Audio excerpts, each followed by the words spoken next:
Hello again, everybody. This is Bobby Mills, a 1,000-yard guy for the Independent.com with another version of Bobby Mills Independent Sports Talk. With us again this week, Eric Williams over here, Jim Langan over there, Zach Mayhew, producer, engineer behind the camera, and off in the shadows, my lovely daughter, Erin Martinez, who calls the shots here. So, one thing I forgot to touch on last week was, Eric, I understand that the Nebraska Danger football team has a new coach. Yeah, they did some upgrades. Coach Davis is now up in Canada. What's his capacity up there? He is going to be player administration assistant for the Saskatchewan Roughriders, and that job title might be a little iffy. I can't remember exactly what that title is, but he's helping the Saskatchewan Roughriders up in the Canadian Football League now, and his protege, a guy that he actually brought to the Nebraska Danger back in year one, about halfway through as a wide receiver named Curtis Chin. He's out of Florida. He is now going to be the head coach, has been the offensive coordinator the last couple of years, been on the field anyway for him. They also are bringing back Kyle Moore-Brown, who was an assistant coach last year for the team. He's going to be in charge of the offensive line now. And then they've also brought back Cornelius Pig Brown, who was a standout at Missouri in the Big 12 and was actually is a Hall of Famer now for the Nebraska Danger in the Nebraska Danger Hall of Fame. He comes back and is going to run the defensive side of things on the field.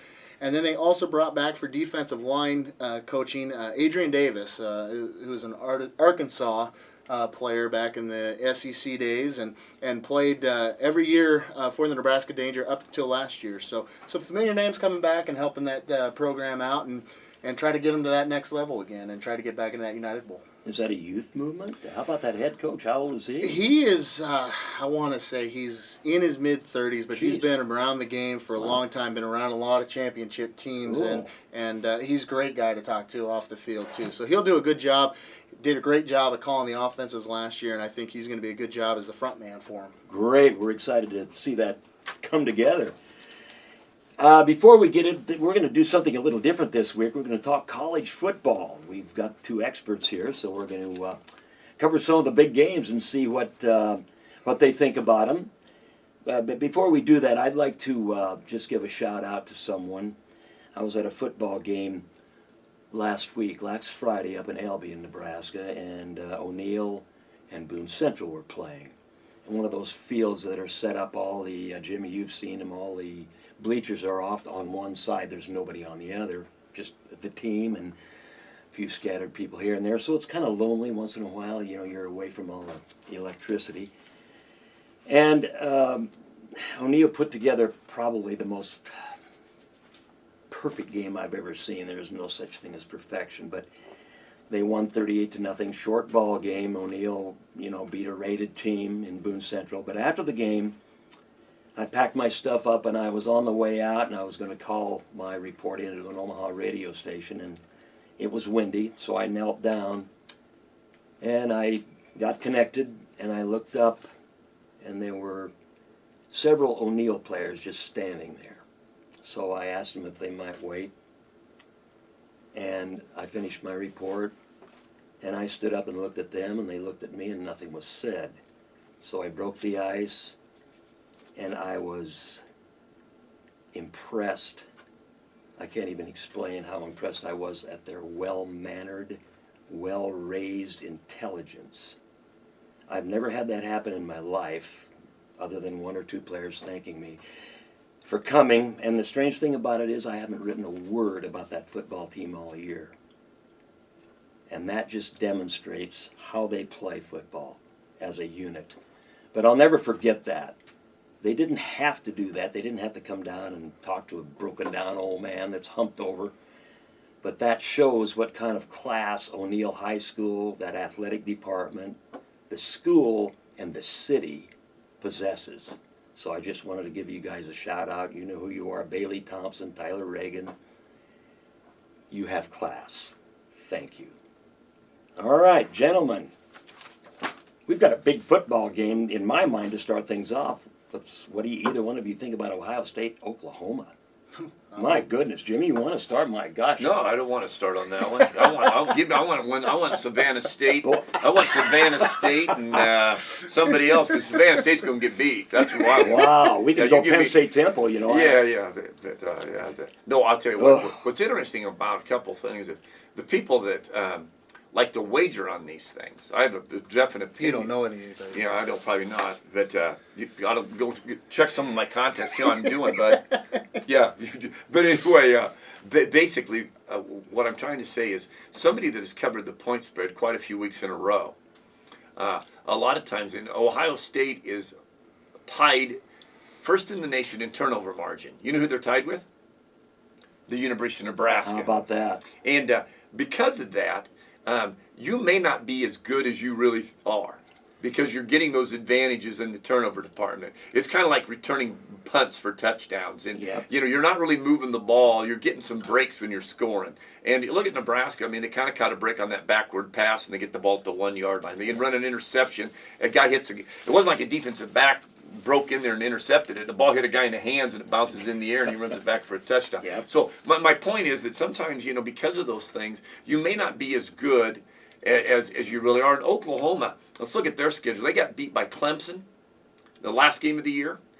Okay, that's who they got beat by, and they got beat by Houston, a team that finished the season 11-1 and won a bowl game, went 12-1. Yep. So I think Oklahoma is probably a home team.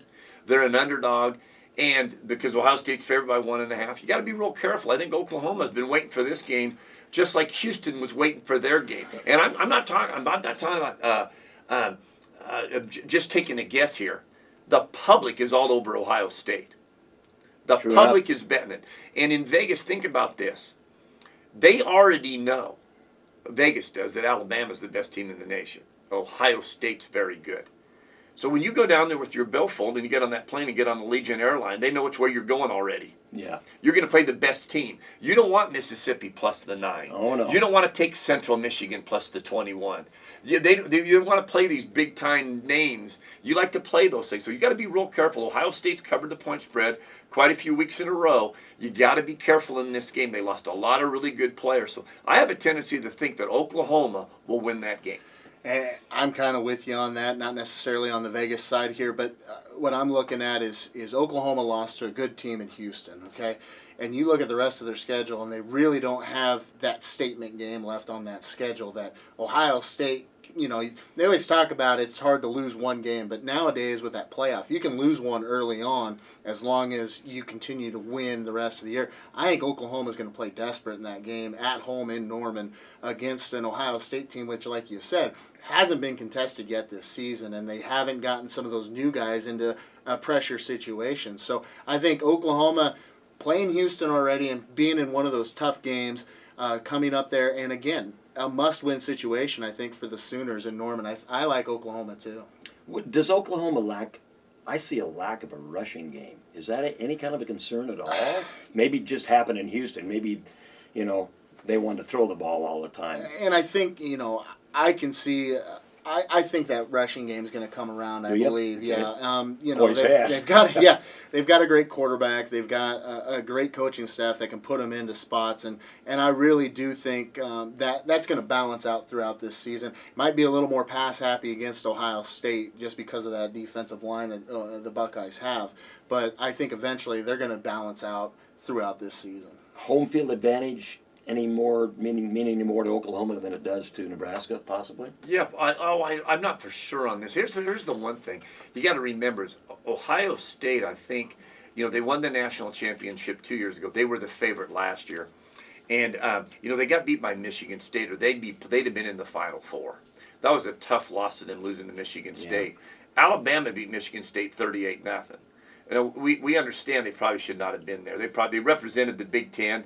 They won the Big Ten. But that was a team that lost to Nebraska 39-38. Yep. They probably weren't the best team in the Big Ten. They got that big break on the punt return. They sure did. You know, on that last bad bobbled snap on Michigan. So they probably were a team that probably didn't belong there, but they got to go there because, you know, on paper, you win the games. You know, Yeah. but I guarantee you, if in Vegas, they had a pretty good idea of who's going to win that game. They usually do, don't they? Well, so did the average person does really too. Yeah. Well, when you're as smart as these two I don't know guys. about that. What about something's mystifying me about Louisville and Florida State? The point spread is not. Is Louisville that good? Well, they just had a quarterback that just ran over everybody last week. Well, And granted, it was against Syracuse, but Lamar Jackson, when he put up Boy. over 600 yards of Man. all-purpose, rushing for nearly 200, and throwing for over 4, we talked about six-man football. I mean, that looked like Yeah. six-man football Yeah. stats. So I'm really interested in that game. Florida State, another team that's been up there, like you said, with the Bamas and everybody like that. Louisville, kind of that underdog, and Petrino for some reason is able to find some of these guys. Yeah. You had Teddy Bridgewater there in Louisville, and now you got this Jackson kid. I'm really looking forward to seeing what he does this weekend, and that starts off the Saturday morning, 11 a.m. Yeah, early. And you got to rising. remember, Florida State was behind Mississippi quite a Can bit they early in afford the to year. start slow, Jimmy? Oh no, I don't think so. I don't think they could do it against Mississippi and start slow, but they did. Yeah. So yeah, you're exactly right. But guys, there's another game Thursday night. Houston is not going to go in there and play at Cincinnati and think that's going to be an automatic win. I guarantee you, Cincinnati's had that game on their calendar, and especially after they beat Oklahoma, Cincinnati goes, "This is a Thursday night. We can't wait for this." Oh, Plus, boy. Houston's quarterback didn't play last week. Well, and how tough of a schedule is Houston going to have the rest of the year because everybody playing them, I mean, they don't have a really tough conference per se, but No. everybody's going to be playing them like it's their championship game. They've got that target on the back just like Alabama does. So Houston's got to be ready week in and week out. Otherwise, they could get an upset, and then they would be done. I mean, Yeah, even one- with that Oklahoma win. I agree, but Houston needs some help anyway. Yeah. Yeah, one loss would do it for them. Oh, one loss for sure, and not only that, an undefeated Houston team with the win over Oklahoma. They need Oklahoma to continue to win. If Oklahoma God, goes yes. like 9-3, that's not going to be good enough. They need Oklahoma to beat Ohio State, and that win then is a huge impact win. What about Notre Dame, Michigan State? Michigan State have any chance here? I'll let you start this one off, Jimmy. I'm trying to think on. It's a little bit I was looking closer. at that, and Notre Dame. That's gonna be a challenge. I'll let you start Yeah. this one off. We just don't know how good Notre Dame is. That's the Yeah. one thing. We don't. Michigan State is going to have to win. They year in and year out, they have good teams. They play very smart. They don't get beat by anybody very bad, but they don't beat anybody real bad No, they either. don't. So I'm kind of looking at Michigan State and Notre Dame is probably a fairly good competitive football game. But if that thing gets ugly, it's going to be Notre Dame. I think that'll win it. Yeah, I go with you on that. I do think it could get ugly. I just don't think Michigan State is ready right now. I'm leaning towards a blowout by Notre Dame in that one. Could happen. I didn't see the Vegas line on Duke and Northwestern. Is Northwestern favorite? in that? I doubt that, but Boy, after the egg they laid, I don't know how in the world Duke could not be favored in on the that. Doug and Daddy show, if you listen to it, Illinois State was a pick on Oh, the show. no. And Central Michigan was a pick over Oklahoma State. Okay. Yeah, so Illinois State can play. Illinois State. Well, yeah. Illinois. The spread only was 14.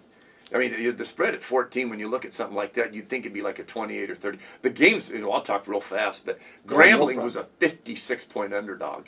And when I turned it on, it was 21-3. Yeah, and then I believe the one game, Nicholls State Nichols. and Oh. Georgia was 26-24, and they were like a 57-point underdog. So there was a couple teams that kind of really, like they said, if Nicholls State would have won the game, it would have been the biggest upset in college football history by the point spread. With that point spread, it would Yeah. have. Nobody can say Vegas is not stupid, but man, that's a lot of points. I just don't. They know which way people are going to go. Well, it's Yeah. I mean, there's more Yeah. to it than They- just what's yeah. on paper. I mean, you walk around and tell me how many Nicholls State's jackets you see compared to Georgia Bulldogs jackets walking around the city, even in Grand Island. You don't see a whole lot of Nicholls States. I think they should start stocking. Well, they will if they keep winning. I could have bought one now. Yeah. What about USC Stanford, the good old Pac-12 battle? USC's got they played a nice game last time, didn't they? Yeah, and USC they come off the blowout, the embarrassment to Alabama, and Alabama's good. Don't get me wrong, Oh, yeah. but they need to have that resurgence, I think, and it comes against Stanford. They need this win pretty bad too. I think it's kind of like in Oklahoma. They need to win to stay in it, and I think it's a tough one. Stanford's usually had their number, but I think if USC wants any possibility, they're going to have to win, and I think win satisfactory against a team in Stanford. USC's got a couple guys suspended. I don't know if you guys saw that. It came out on ESPN last night. USC, and they've had some problems with this.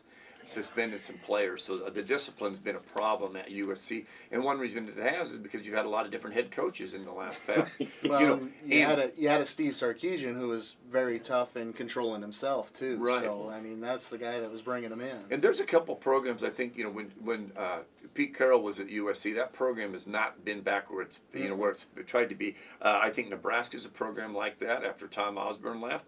I think that you look at Oregon right now with Chip Kelly leaving. So we got the Nebraska-Oregon game coming up. I'm sure we're going to talk about it. Oh, Those are two boy. programs with two head coaches, and you're not for sure. Now, a couple programs that I think did make a good move, and their programs right now today are doing well is Michigan and Ohio State. Oh. They went with, Michigan's got a head coach, and he came from the pros, and for some reason the 49ers didn't want him. And he's had some success in Ohio State is the other one where they had. But, anytime you make coaching changes, things can go the wrong way and then go south in a hurry.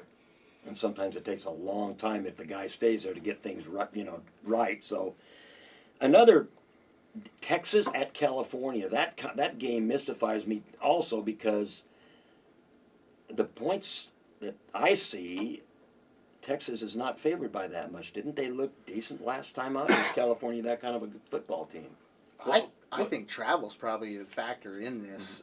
Texas traveling out to California, and California is not an easy place for a road team to play. And the Big 12 and the Pac-12, they play a similar style of football. They spread you out and run it down the field. I would like to see what the over/under was on this game, but It's 80. It's 80. Is Yeah. it? Well, I would definitely look It's at the over highest because one. that's going to be a track meet there. It's the highest one.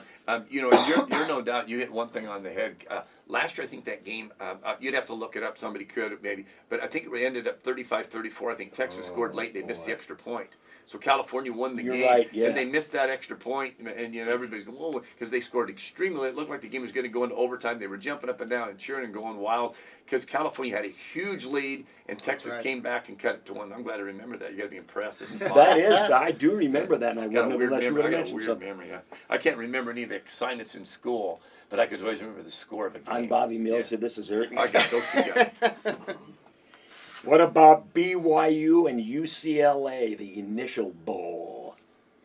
It was hard enough picking BYU and Utah last week. Is this any easier? Yeah, BYU went for two and missed it. Yeah, they did. At the end of the game, it's kind of interesting. It's at home, isn't it, at BYU, I think. I'm not for sure where that game's at. Do you know? I do not. I think it might be. I think it is because last year I think it was a 1 point game. Yeah. Oh, it was a great game Yeah, a year right. ago, but Yeah, I haven't. I guess UCLA. I'll tell you what, UCLA hasn't played well since they played Nebraska. No. they You know, haven't. They played A&M tough, and they just didn't get the win. So I think they're okay. But boy, anytime BYU plays, I don't want any part of it. Oh, Trying to no. pick No. After last year, if Yeah. BYU can keep close, I mean, they got a chance to win every single one of them. So, if this comes down to a one-possession game at the start of the fourth quarter, I'm taking BYU every day. Well, if you're going to mess with them, you better be taking your Yep. blood pressure pills if you're interested in wagering or whatever you're doing. There was one other game that caught Oklahoma, we already know about that. Georgia, Missouri. When is the last time Missouri was good? Didn't they jump right straight out from the Big 12 and go into the Southwest Conference and make a splash the first year? Southeast Conference. Southeast, Yeah. Southwest, how old am I? That first year, I think they were in a division that wasn't very good. Oh, in the that's SEC, probably- yeah. And that's what helped them out. But Yeah, but since then, When I what wa- in the world? I watched them against West Virginia, and I was thinking that they couldn't even contend in the Big 12 now. I turn it It's- off every time I see Right. him. It's disrespectful to say. I think probably with what happened last year on that campus with gosh. all the protests, Yeah. you've got a new coach coming in. It's going to be a very long year, I think, for that Missouri Tiger fan base in the SEC, and it's going to be a tough rebuild. You talk about USC and some of those colleges rebuilding. Try to rebuild in the SEC as the income, the kid that comes in, and that's just going to be a tough place to win football, I think, here for the next 15, 20 years. Yeah, it might be. And what's really interesting, too, is Missouri, remember, they were the team that played Kansas a few years ago for the championship, and they won the game. And then they played in that Southeastern Conference and had to play for the championship game there. They won their half, like you say. So it's hard to say, but you're all right about the campus. Maybe that is a problem. Maybe something took place. You'd hate to hope that's not true. But we've looked at Penn State, and we know the problem they've had, too. So. Penn State and Temple. Any comments on this shortly? I know Temple won this game last year, didn't they? Penn State's not very good. No. Think I don't Temple think can go I in was there? Might I was be. actually shocked that they were in that game against Pittsburgh this past weekend. I thought Pittsburgh, especially when they got out to that early lead, was just had to going to be run in away motion, with yeah. that. But Mm. Penn State was able to come back and make it a game. So I would say Temple's got a chance, but Penn State. If they get off to any type of a start and Temple's got to play catch up, I think Penn State will probably squeak out a win. And that's a good point for people that do wager. Sometimes the point spread, you look at a point spread and it's 5.5 or 6. Oh, we can cover that. We can do that. Well, it looked like Pittsburgh was going to do that. Yeah. But guess what? A late touchdown. And guess what? You think Pittsburgh's going to try to throw the ball? No, they're Nope. taking a knee They're- at the end yep. of the game. And that's why you want to take the Yeah. points. Yes. And the last one before we talk about the big one, Texas A&M and Auburn. Is A&M any good this year? We're going to find out. Sure, I but think. good enough. Is Auburn any good? I think Auburn's good. I think they're going to be a team. They'll do some damage. I don't think they'll be in contention for the SEC title, but I think they can really upset some people. And I think we'll find out how good Texas A&M is this weekend against Auburn. Auburn, like I said, a tough team that can do that damage. So it'll be interesting to see how good A&M really is. Yeah, and Auburn, one thing that hurt Auburn was they played Clemson really tough. Mhm. It was a Yeah. 6-point game. And then what did Clemson, who did they play last week, guys? Do you remember? Can anybody name that team? Can either one of you guys name the team that Clemson played last week? I can look it up. I looked that. I don't- Look I do- that I up do see because that. I think you guys, what was it? Tell them It who was it was. Troy. Troy, and what was the score late in the game? That I couldn't tell. 12 to 10. Yeah. Remember that? So you guys, hey, I don't think if there's any disappointment team that's playing for the national championship that we thought was going to be great. It's not Oklahoma that's laid the egg so much, losing No. to Houston. No. Clemson just hasn't looked very good in their first 2 games. First game you can forgive, but when it's 2 games against competition that's not very formidable, it makes you worry just a little bit. Yeah, and one thing about Troy, you can imagine what they've been thinking about. Oh, they saw their schedule. Oh, come on. And they thought, man, I'll tell you, we can't wait for this game. And I thought Wyoming gave Nebraska a good game. They came and they wanted to compete. After the quarterback threw his first interception, the Nebraska ran it in for a touchdown. Boy, the game kind of got away from him. The quarterback didn't play very well after he got that turnover. And then remember all the turnovers he got after that one then. Then he really played poorly. And so sometimes one turnover will affect a quarterback immensely, and it really did that. And then we got to remember, too, Wyoming has 2 field goals. Yep. Yeah.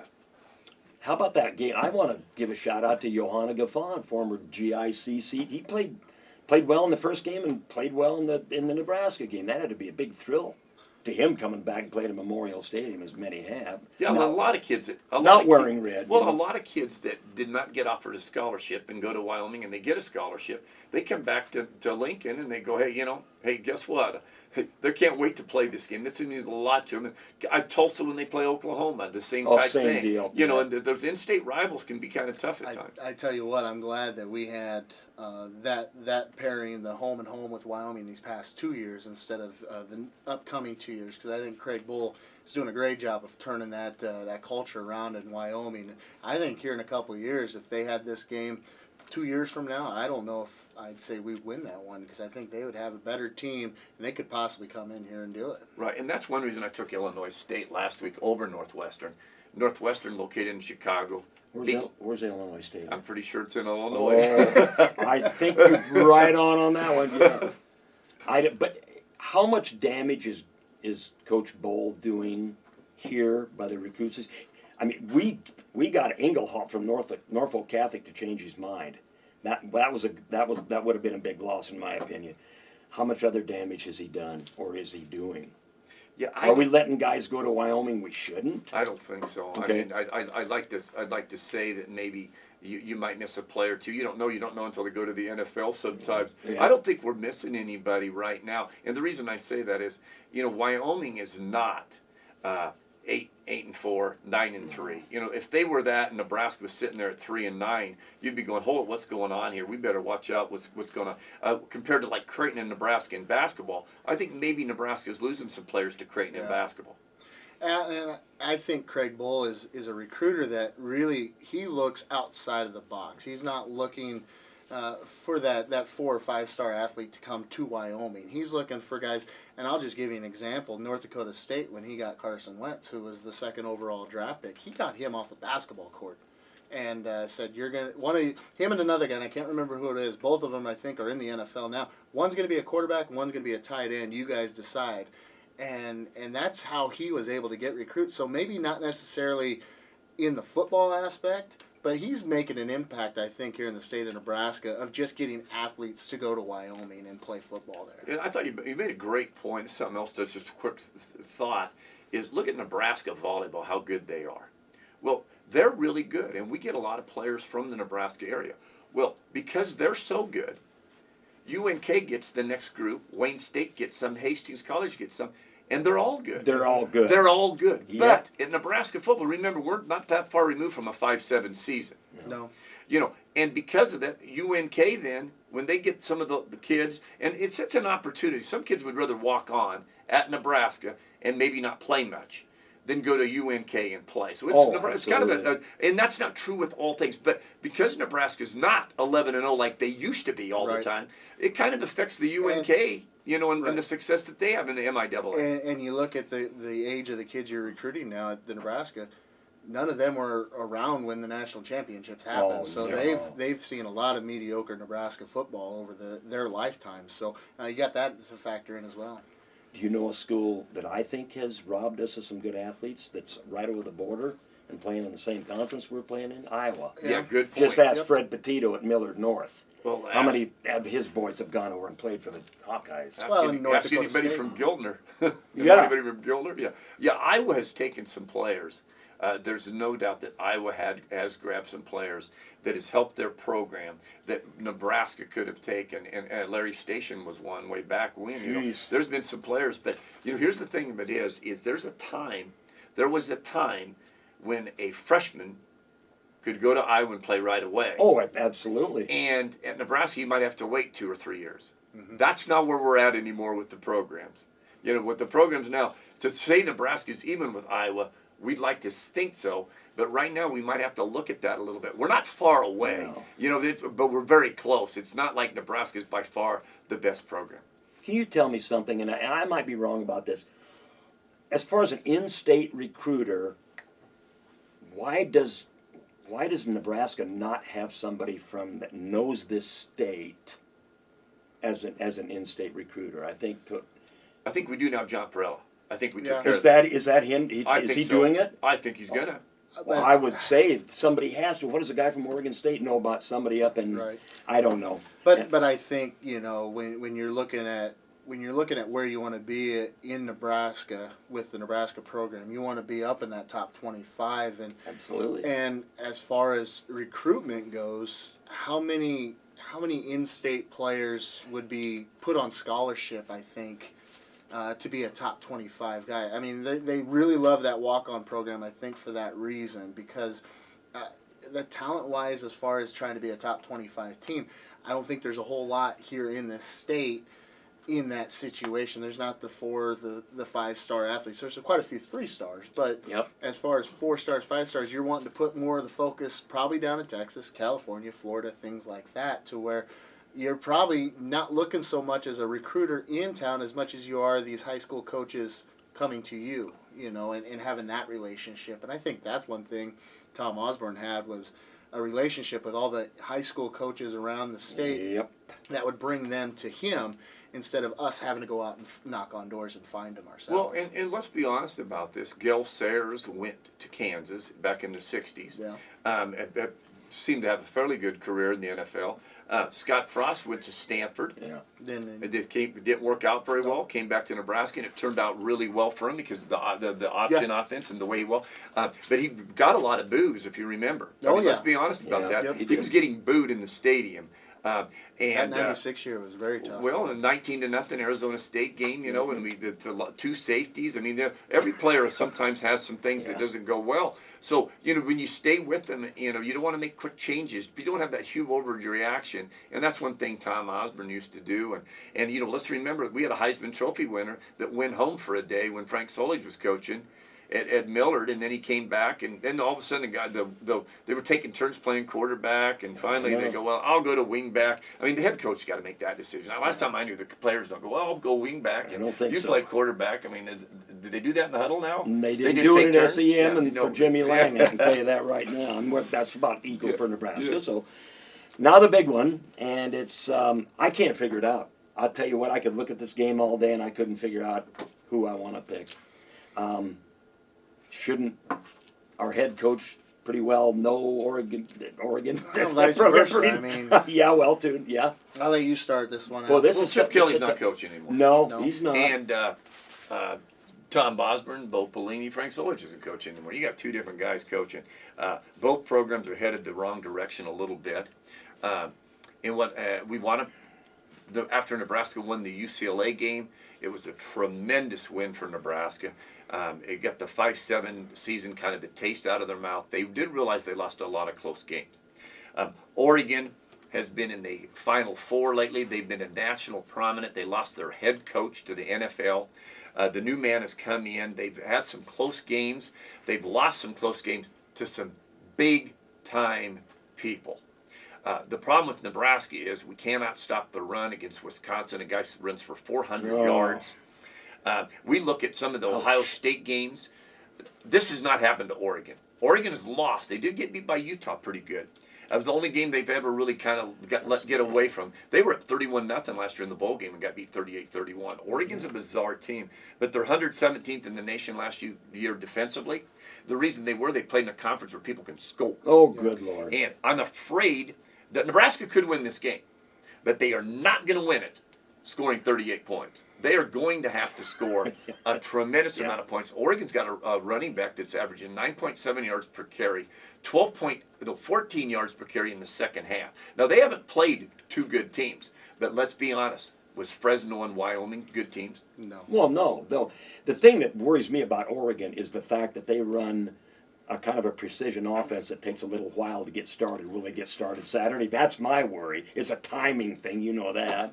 You talk about the coaching changes that Oregon's been through right now, but you also look at who they've hired, and they've hired from within, and it was an offensive coordinator for Chip Kelly. So the offense itself hasn't changed. I mean, it's still the same theory on the offensive side for Oregon. Now you look at Nebraska, they might be the most familiar non-conference opponent Oregon will ever see, just because of Mike Riley and Mark Banker on the defensive side.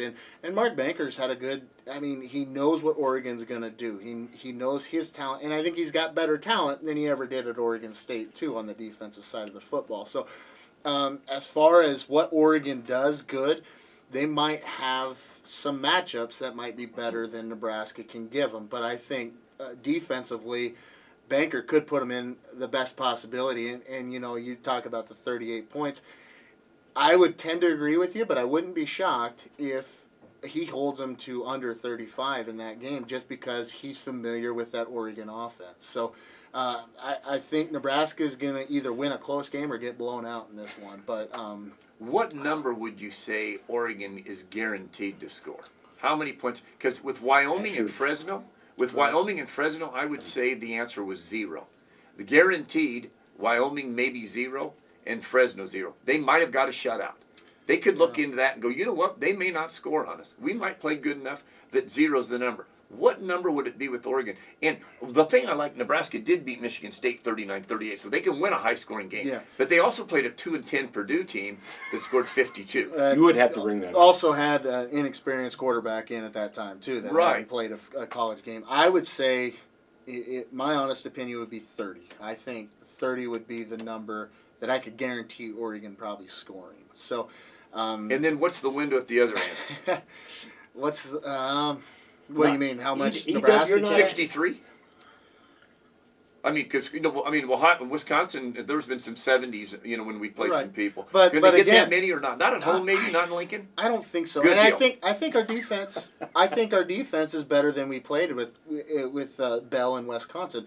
I mean, there we still that's had true. Papuchis as our defensive coordinator, deal. who never adjusted to anything. And Good. I think Right. Banker. I think Banker can stop the run, and in fact, our defense the last 2 years has actually been better at stopping the run. They've been in the top 20, I think, in stopping the run. They last have year. been good. Yeah. Yeah. So, I rush mean, defense. You're going to force, I think, Oregon to throw the football. I really think it's closer to the 30 end than it is the 60. Good deal. Good. Why is Oregon? I listen to Oregon on the radio. I like to listen to radio. I just love the radio calls. Why are they calling this a marquee game for that football team? This is a big game for Oregon. Is it just because of the history of the Nebraska football program, or what? I mean, they're calling this is a big game. I think probably the travel might have something to do with that. You're going to, well, it'd be the Midwest. That's a 2-hour time change for them, and it's a 2 o'clock game. So time-wise, they're playing a lot earlier than they usually would, and you're getting on the road. And I'd have to look at what Oregon's schedule is the rest of the year. Do they have the UCLAs? Do they have the USCs on that schedule? Or is this the one that's going to be a statement game later on down the road for them? I don't know. Well, they're considering it a big game. No pick.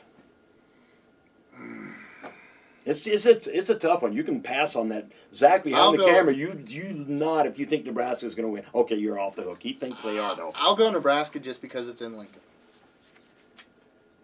I'm going to go Nebraska by that much. But it's going to be close. It's of course, going to I'll be say. close. And we've got a close. Boy, we're just going to change horses in the Just so middle. you know, I'm taking Oregon plus the 3. All right, now that's Oregon plus the 3. I saw 3. That is Yeah. very enticing. Yeah. And to close this show, we're going to just jump ships really quick and talk about the American League East Division baseball race in the Major League Baseball circles. Boy, who's going to win that? Who's going to come out on top in that one, and how far will they go? Will it be the Yankees? Will it be, who's got a prediction on that? I don't know. I said last week Boston was in my World Yep, Series, you so did. I'm going with Boston in the division. But you talk about a team that at the deadline looked like they were dumping everybody, and that was the Yankees. I mean, they got rid of Teixeira, he retired. A-Rod retired. They got some guys off there, but they brought that minor league system Jiminy up. And Christmas. you want to talk about a team that has been very silent in this situation. The New York Yankees are coming back up and being a contender again. I don't put it past them to be able to maybe sneak in there as a wild card team and maybe win that one game playoff that is the wild card. Toronto, I would almost call them a disappointment this year after what they did last Oh, year. no doubt. Oh, that I mean, definitely. the Sticks. Their 7, 8, 9 hitters are not very Absolutely. good. Their I mean- 7, 8, 9 guys are batting about 150. Yeah, Yeah, so can't do that. I'd almost say Toronto right now would be my guy out right now. I'd take Boston and New York right now in that division. And these guys coming up in that minor league system are hitting home runs in the Yeah. first time they're at bat or the first game. So Yeah, one thing, the Seattle Mariners are slowly, they're playing hotter than anybody in the American League. When you're talking about the American League East, you got Toronto, Baltimore, the Yankees, and Red Sox. They're going to take turns beating each other up. yeah, they will. And it leaves it open for Seattle if they can make a move to just keep winning, because they can control their own destiny, because they don't have to take on those people. That's a Right. smart. You know what I mean? And Yep. same thing, Houston is finally got rid of Texas. But it'll be interesting to see what Cleveland does here down the stretch, because Detroit has also caught fire. And they are another team that doesn't have to play that group. So, while they're beating up on each other, Yeah. Seattle or Detroit could be one of those teams that finishes the season like 14-3, and the other teams are all going 7-7, and they could be the ones that sneak in there.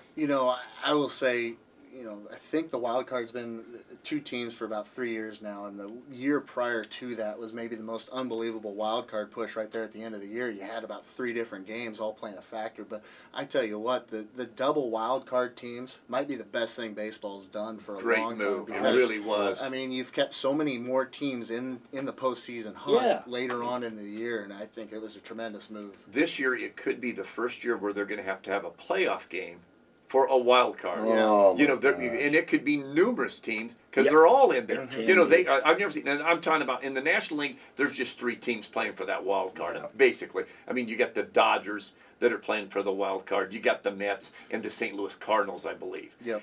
So those 3. I mean, but you can't have anybody else. But the rest of the group, they could all be tied at about 90 and whatever that would add up to, 90 and 72 or whatever that Yep. record is. And here they are. We're going to spend about a week just trying to get those people done. And who wouldn't want to do that? Now, do the Yankees and the Red Sox close with each other? I don't know. I don't think so. Aaron, do they? You know that? Okay. that would be a bad deal. But like, great point Jimmy made. These teams are going to beat up on each other, and somebody's going to sneak in that doesn't have to be involved in that fray. So we've covered everything. Now you know everything you need to know about college football. We might do this again next week, folks. This was a lot of fun. So for Zach Mayhew behind the camera, Jimmy Langen, E-Dub over here, Eric Williams, we'll see you next week on the Independent.com on the Bobby Mills Independent Sports Talk Show next week. Watch the latest videos from The Independent. Go to video.theindependent.com.